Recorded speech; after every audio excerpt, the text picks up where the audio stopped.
श्रद्धेय महानुभाव, हम लोग कर्मणा यमभि प्रति संप्रदानम सूत्र पर व्याख्या के क्रम में बातचीत कर रहे थे और उस बातचीत के क्रम में कहा कि भाई संप्रदान कारक है तो चतुर्थी भक्ति होगी, और चतुर्थी भक्ति होने के बाद में ब्राह्मणाय शब्द का प्रयोग हुआ था। ब्राह्मणाय गाम ददाति। और इसी क्रम में यदि हम कर्मणा की जगह पर क्रिया शब्द का प्रयोग कर दें, क्रियायाम अभिप्रैति संप्रदान, कोई क्रिया हो रही है, कोई उद्देश्य पूर्ति हो रही है, तो वहां भी संप्रदान की बात कही जा रही है। अतः क्रिया का भी ग्रहण यहाँ पर हो रहा है वार्तिक से। महाभारत के कथनानुसार, काशिका के कथनानुसार यदि हम इसमें विचार करते हैं तो कोई क्रिया यदि हो रही है, क्रियति क्रिया, जो काम हो रहा है उस काम के अंदर उद्देश्य की पूर्ति हो रही है, तो वहाँ भी संप्रदान कारक की बात कही जा रही है। और इस पर यदि हम विचार करते हैं तो स्पष्ट है एक उदाहरण में कि श्राद्ध से यदि हम चतुर्थी करते हैं तो श्राद्धाय निगर्हते। कोई व्यक्ति है जो श्राद्ध की निंदा कर रहा है, तो निंदा करना एक क्रिया है, निगर्हते। और निगर्हते निंदा करने के कारण उसका उद्देश्य है निंदा करना, कुत्सित विचार की ओर जाना, कुत्सित की ओर जाना।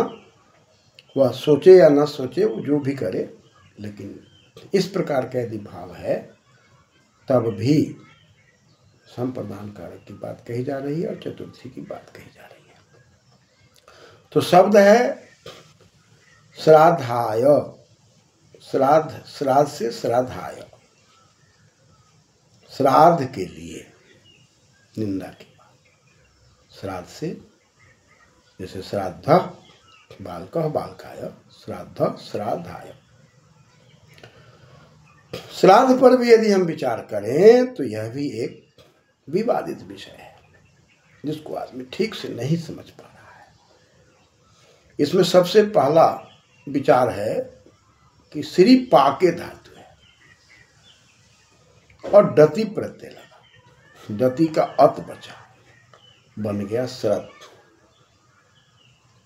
और श्रद्ध से पुनः इसको यदि हम उपसर्ग मान लें तो धातु आ गई और अंग प्रत्यय लग गया और टाप लग गया, तो श्रद्धा शब्द। और श्रद्धा शब्द में प्रजार श्रद्धार चाभ्योना से न प्रत्यय लग करके और श्र को वृद्धि होकर के, नित के परे होने से आदि की वृद्धि होकर के शब्द बन गया श्राद्ध। और चतुर्थी में श्राद्धाय, यानी कि परिपक्व अवस्था में। श्री पाके अर्थ है परिपक्व अवस्था में, सोचकर समझकर विचार में एक दूसरे के साथ आदान प्रदान की जो हम क्रिया करते हैं, वो आदान प्रदान की क्रिया श्राद्ध है।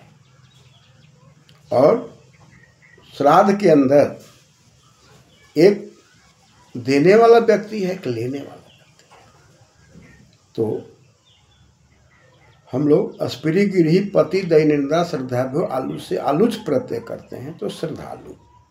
एक ठग करते करते हैं, श्राद्धा मने न तब मैंने ठन से ठन प्रत्यय करके ठग करके, यानी कि ठन करके ठग इक करके हम श्राद्धिक शब्द बनाते हैं। तो देने लेने की क्रिया जो होगी उसमें परिपक्वता आवश्यक है, समझदारी आवश्यक है। हम दे क्या रहे हैं, ले क्या रहे हैं, किस लिए दे रहे हैं, उद्देश्य क्या है। कोई व्यक्ति है, उस व्यक्ति को हम कुछ दे रहे हैं, कुछ ले रहे हैं, सत्य को धारण कर रहे हैं, उसकी आवश्यकताओं की पूर्ति कर रहे हैं, तो एक जिसको दे रहे हैं वो श्राद्धिक है। और इस क्रिया को करने में जो इस क्रिया को कर रहा है, चाहे वस्त्र दे रहा है या भोजन दे रहा है या गाय दे रहा है, वो श्रद्धालु है। और ये क्रिया जो हो रही है वह क्रिया निश्चित रूप से श्राद्ध है। ये देने लेने की क्रिया सब जो कुछ भी होगी सत्य के आधार पर होगी, परिपक्व के आधार पर होगी, बुद्धि के आधार पर होगी, एक दूसरे की आवश्यकताओं की पूर्ति के आधार पर होगी। अतः ये सारी क्रियाएं जीवित के साथ संभव है। अतः श्राद्ध का प्रचलन जो मृत के बाद आई, यह शास्त्रीय शब्दों पर विवेचन करने से स्पष्ट हो जाता है। तो यहाँ जो उदाहरण दिया गया, श्राद्धाय निगर्हते, यहाँ निंदा कर रहा है, निंदा करता है। क्यों? कि मरने के बाद जो हमारे अंदर में ये बात आई कि हम खाट पलंग तोशक दान करेंगे, आखिर वो दान जाएगा कहाँ? यदि किसी व्यक्ति विशेष को जाता है, उससे उसकी पूर्ति होती है, तब तो सार्थक है।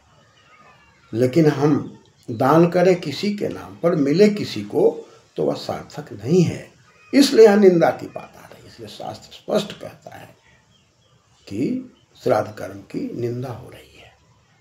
और इस प्रसंग में भी शास्त्र से हमें विवेचन करते हुए विचार करना है कि हम जब कर्मणायम अभिप्रति संप्रदानम की बात करेंगे, वहाँ क्रिया में भी हमें देखना है, क्रिया प्रतिक्रिया में भी वहाँ पर जो निंदा की बात हो रही है, इस पर भी विचार करके हम शास्त्रीय अध्ययन करके समाजों का चिंतन करके सही दिशा दे सकते हैं। इस ओर भी संकेत और इंगित है।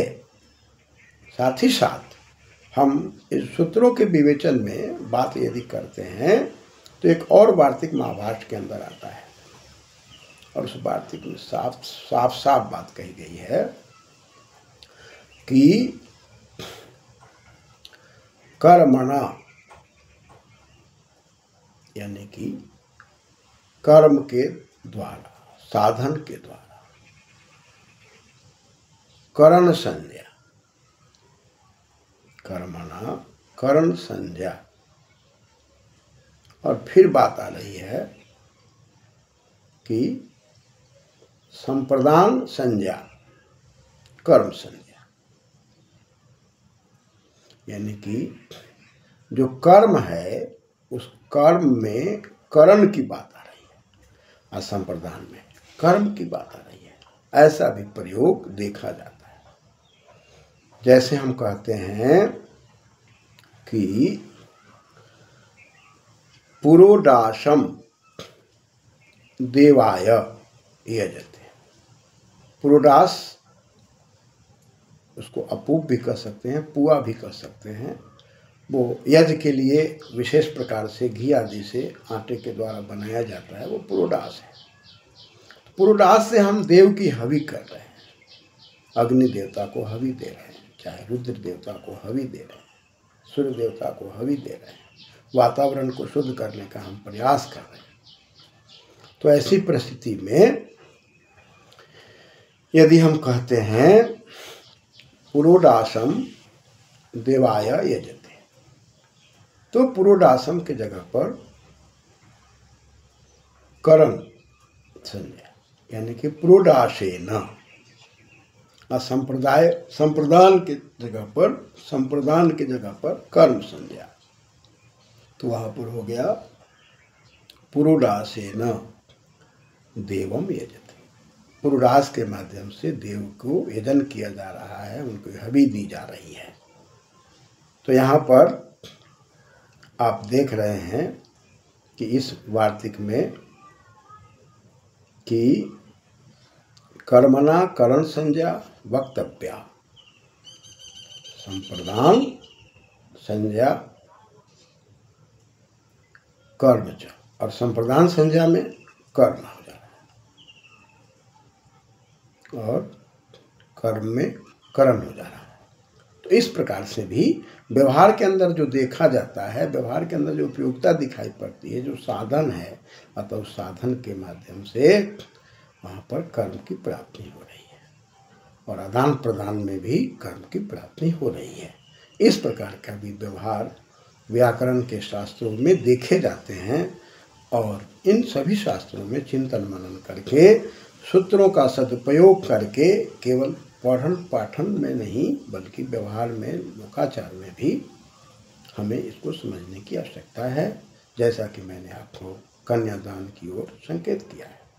इस प्रकार से कर्मणायम भी प्रति संप्रदानम सूत्र पर चतुर्थी संप्रदान सूत्र पर हम जो भी विवेचन करते हैं और लोकाचार में देखते हैं, आदान प्रदान की प्रक्रिया देखते हैं, उन प्रक्रियाओं के अंदर जो विकृतियां हैं उनसे अलग हट करके हमें प्रकृति की ओर आने की आवश्यकता है। शास्त्रों के आधार पर चिंतन मनन करने की आवश्यकता है। निश्चित रूप से हमारा समाज, हमारा परिवार एक ठीक प्रकार से चिंतन मनन करके पाणिनि व्याकरण के आधार पर एक सुदृढ़ व्यवस्था देने में सफलता की ओर होगा।